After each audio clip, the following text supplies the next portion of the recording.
E aí pessoal, tudo bem? A gente viu, né, que se a gente reescrever o Teorema do Valor Médio, ele fica com uma cara muito parecida, né, com a aproximação linear.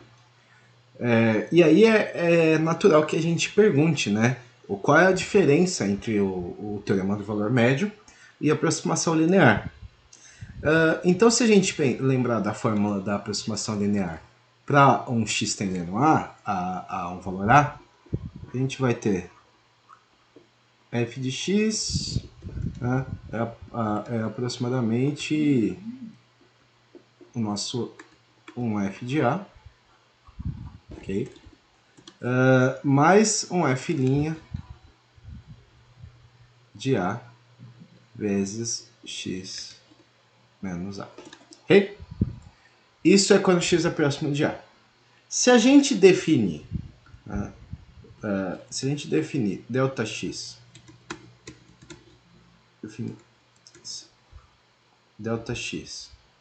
como sendo x menos a, a gente pode reescrever a nossa aproximação de forma a fazer,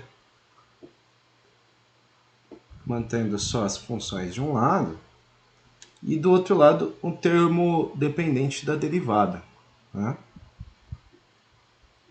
E isso aqui a gente ainda pode fazer, né? Se isso aqui é nosso ΔF, ok? E isso aqui é o nosso delta, sobre o nosso ΔX, vai ser aproximadamente a derivada da função no ponto A, ok? De forma parecida, se a gente for... isso aqui é a nossa aproximação linear, né? De forma parecida, se a gente for escrever o teorema do valor médio, a gente vai ter que o nosso f de b vai ser igual ao f de a mais f' de c vezes b menos a, ok? Isso para algum c entre a e b, né? Então, a condição para o nosso teorema do valor médio é que C seja entre A e B. E de forma semelhante, né? Se aqui nesse caso a gente definir isso aqui como o nosso ΔX, a gente pode também reescrever que o nosso ΔF sobre o nosso ΔX é igual à nossa derivada da f no ponto C. Ok? E aí a gente pode perceber que o teorema do valor médio vai dizer que essa variação aqui é exatamente igual à nossa derivada da f num ponto C, né, para C entre A e B. A gente não sabe exatamente quem é C. Né? Isso depende do f, do nosso ponto A e do nosso ponto B. Mas o que importa é, ele dá exatamente o valor, né, da derivada num ponto C. Então a diferença basicamente é, aqui eu consigo aproximar isso aqui para a nossa refilinha de A, em que A é dado, né? Aqui eu estou dizendo que existe um ponto, né, tal que tem essa derivada. A derivada é dada por essa expressão. Né? Isso aqui, né, também pode acabar nos dizendo que a variação média, né, no intervalo, ele está entre um valor máximo da derivada e um valor mínimo da derivada no intervalo AB. Então, a outra consequência disso aqui é que a gente tem uma derivada máxima de f' com a nosso x variando de A a B, Opa, perdão. É mínimo, né? Ele tem um valor mínimo da nossa filhinha. Isso, o valor mínimo, precisa ser menor ou igual, porque a nossa função pode ser uma constante, né? Ou uma reta, né? Que a nossa f de b menos f de a dividido por b menos a, que é a nossa f' de c. E esse valor também é menor ou igual a um valor máximo de uma derivada f' de x, tá? Com x variando também entre a e b. Ok?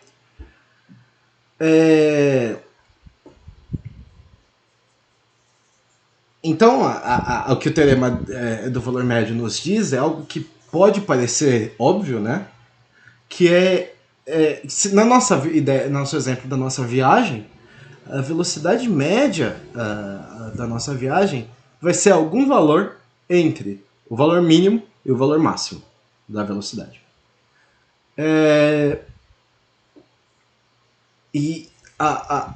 Diferente da aproximação linear, a aproximação linear ela é baseada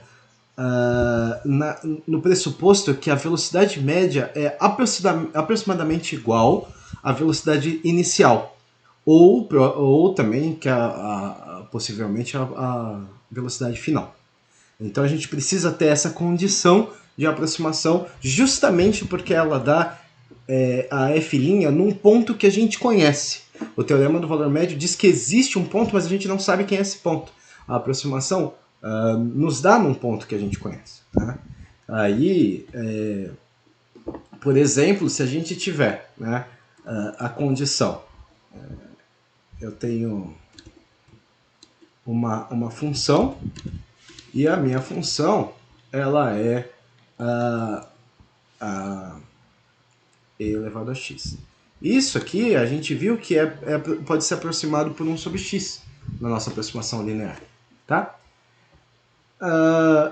No gráfico, né, a gente tem, ela tem uma cara assim, né? Uma cara assim. E num dado ponto A, num ponto A, f de A, o que a gente vai traçar uma reta, que é a nossa reta 1 mais x de aproximação nesse ponto.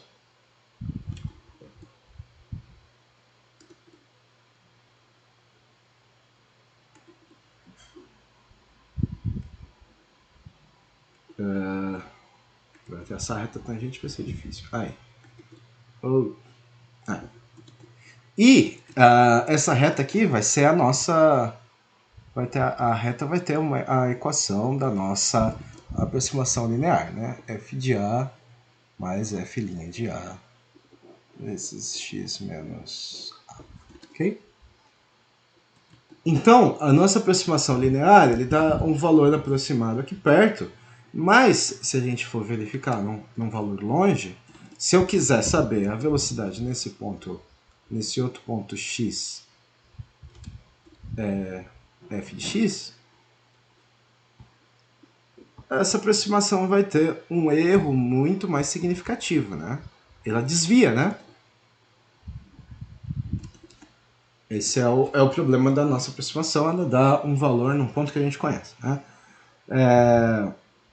Então, se o intervalo AB é pequeno, a nossa derivada ela não vai variar muito entre A e B. Então, se a gente tomasse um intervalo AB, sendo A aqui e B aqui, ok, é razoável, né? Usar a aproximação linear, a variação é pequena. Então, o valor máximo e o valor mínimo acaba sendo muito próximo, né? O teorema do valor médio vai dizer que existe, né, uma variação, uma inclinação, né, da reta secante entre o ponto A, f de A, e o B, f, e o x, f de x. Ou seja, a gente vai ter uma reta secante aqui, ok? Uma reta secante que passa por esses dois pontos. E essa reta tem uma inclinação. E que ele não é menor que o valor mínimo, né? Aqui a gente está dando para um ponto x genérico, não precisa ser um ponto x próximo do A, né? E também muito menos também não precisa ser próximo de B, só precisa estar entre eles. E ele não pode ser menor que o valor mínimo e não pode ser maior que o valor máximo da f'. Né? Isso é óbvio, né? Mas a gente precisa demonstrar. Né? Isso está dentro do intervalo. Né? Enquanto a aproximação linear vai dar uma aproximação razoável da f nesse ponto. Okay? Justamente porque isso é um pouco óbvio, né? Na prática, a gente não precisa lembrar do teorema do valor médio necessariamente. Né? A gente precisa lembrar das consequências do teorema do valor médio. E as consequências do teorema do valor médio a gente já viu. Né? Eles são 3 consequências. Lembrando que a nossa primeira consequência é que se a f' de C for maior que zero, então o B é maior que A. Não, quer dizer, nosso f de B é maior que f de A. Okay? Então a função é crescente. Se a nossa f' de C for menor que zero, então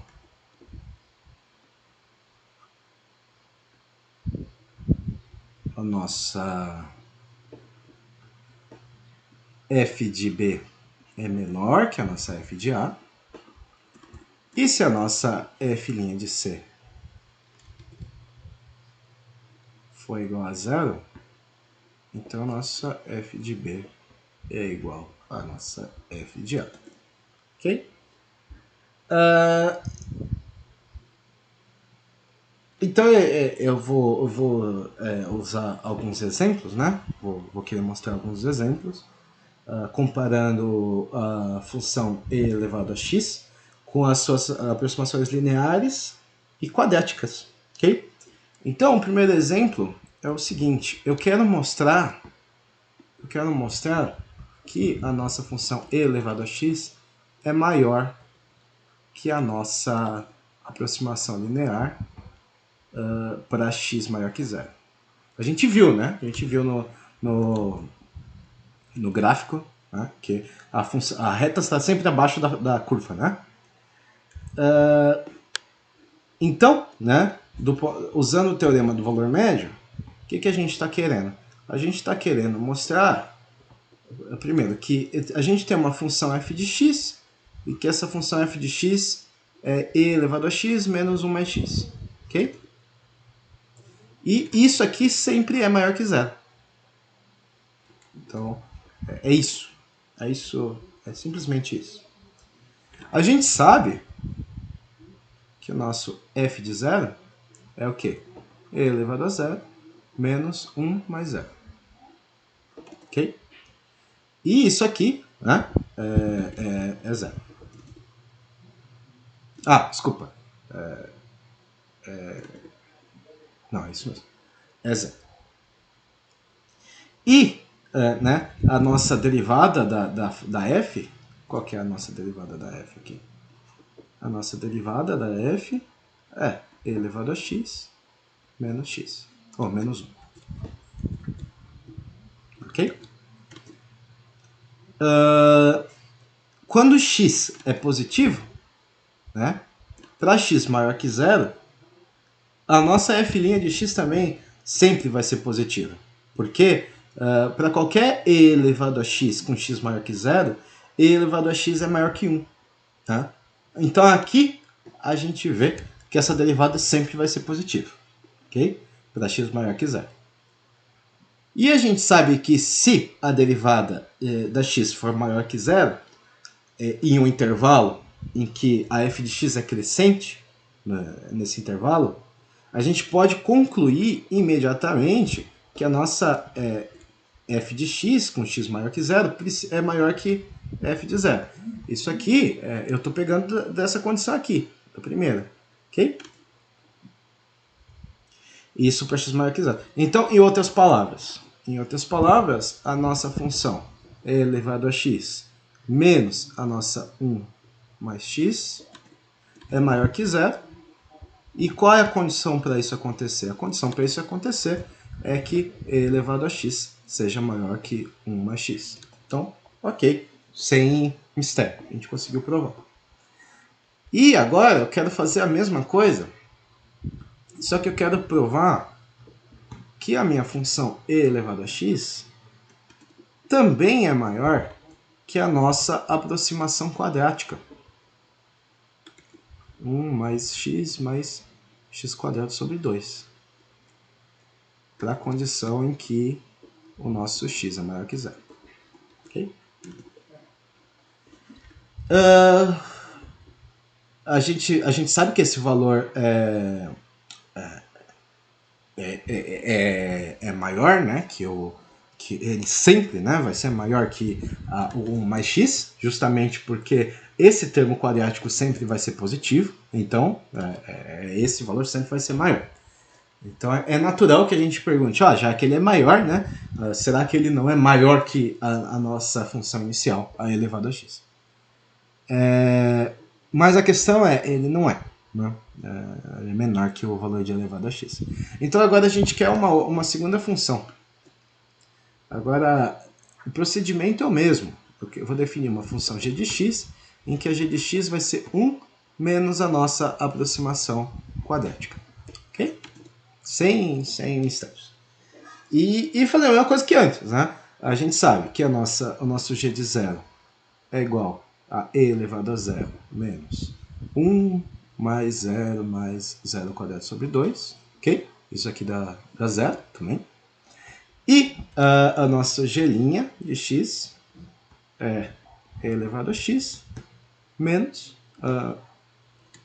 menos 1 menos x. Ok? Eu vou deixar assim. Okay? É essa a nossa condição. E a gente sabe que nosso g' de x é maior que zero. Porque isso aqui, quem que é isso aqui? Isso aqui é a f de x, que a gente fez agora há pouco. E a gente viu que a f de x é maior que zero, dentro desse intervalo, né? Para x maior que zero. Então a g' de x é positivo. Okay? Isso para x. Então a função g vai continuar crescendo para x maior que zero. A consequência é que o nosso g de x vai ser maior que o nosso g de zero, quando x é maior que zero.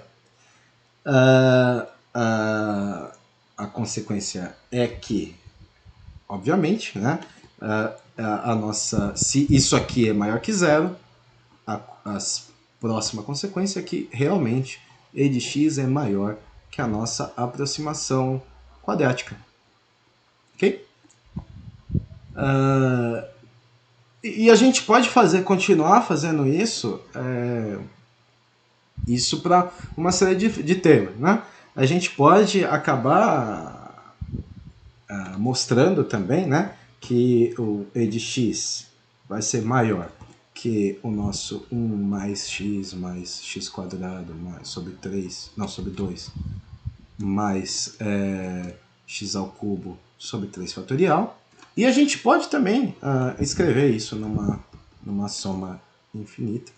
Só que na soma infinita a questão é que isso aqui não é mais uma igualdade, né? Quando a soma é infinita, a gente vai ter uma inequação, né? Vira uma igualdade. E aí, bom, mais pra frente a gente vai discutir outras consequências do polinômio de Taylor, né? Que é bastante importante. E eu quero deixar um exercício. E o exercício é justamente o exercício de aplicação do teorema de Taylor. Né? E a questão que eu quero deixar é que a gente possa usar o que a gente viu sobre o teorema do valor médio para comparar os valores de o módulo do seno de B menos seno de A e o módulo de B menos A. Ok? Bom, é isso por hoje e até o próximo vídeo. Tchau, tchau.